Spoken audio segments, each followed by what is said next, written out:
Hello friends, welcome to my channel. आओ हिंदी सीखें। This is Bharti Jaiswal and we were doing geometry of class 9.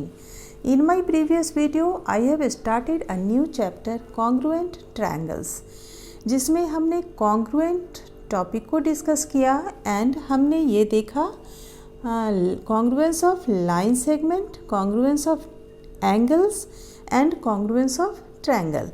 But congruence of triangle हमने detail में नहीं किया था, तो आज हम करेंगे sufficient conditions for congruence of triangles. Means दो ट्रायंगल को कॉन्ग्रुएंट प्रूफ करने के लिए क्या कंडीशन सफिशिएंट है, कितने कंडीशंस सफिशिएंट हैं। ठीक है, तो इसमें सबसे पहले हम लोग पढ़ेंगे साइड एंगल साइड कॉन्ग्रुएंस। ठीक है, इससे रिलेटेड एक थ्योरम है, थ्योरम 1।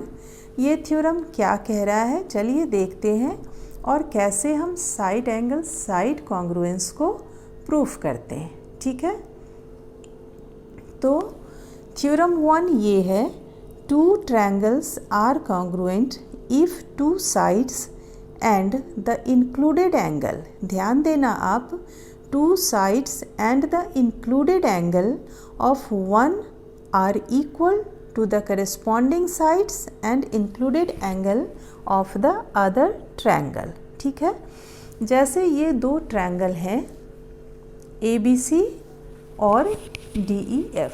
ठीक है, ये दो ट्रायंगल हैं जिसमें हमें ये दे रखा है कि इनके दो साइड, इस ट्रायंगल के दो साइड इस ट्रायंगल के करस्पॉन्डिंग साइड्स के बराबर हैं और इन दोनों साइड के बीच में जो एंगल है means included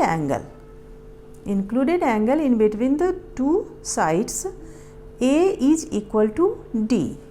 So we have to prove that triangle ABC is congruent to triangle DEF.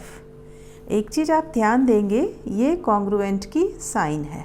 ठीक है, तो हमें प्रूफ करना है triangle ABC congruent to triangle DEF। Clear? तो चलिए देखते हैं हमें क्या करना है। कुछ लिखना नहीं है, बस आपको समझना है कि कैसे दो ट्रायंगल कॉन्ग्रुएंट होंगे।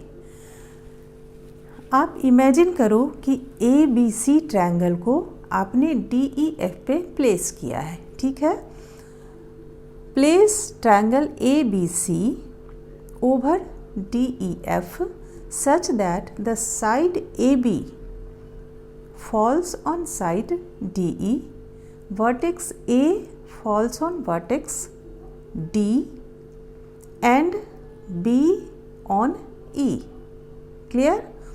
अब चूँकि A इक्वल टू D दे रखा है, it means angle A equal है एंगल D के, इसका मतलब है AC will fall on DF। Clear?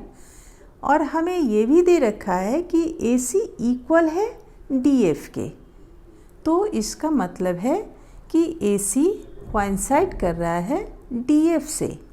और हमारे पास अब एक ये साइड और ये साइड इक्वल दे रखा है, ये साइड और ये साइड इक्वल दे रखा है, ये एंगल और ये एंगल भी इक्वल दे रखा है।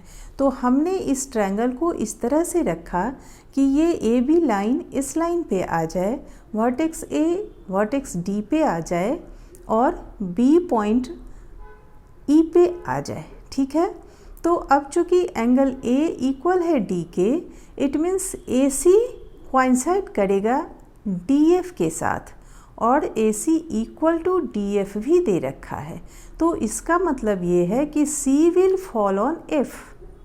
क्लियर? तो अगर C F पे आ रहा है और B हमने ऑलरेडी E पे डाला है, इट मीन्स BC भी कोइंसाइड करती है EF के साथ। समझ गए? तो इसका मतलब ये हुआ कि अब इसकी तीनों साइड्स इक्वल हैं इस ट्रायंगल के तीनों साइड्स के बराबर। Hence by definition of congruence triangle ABC is congruent to triangle DEF। Clear? यहाँ पे ध्यान देने की बात ये है कि अगर हम दो साइड की बात कर रहे हैं तो इस ट्रायंगल की जो दो साइड है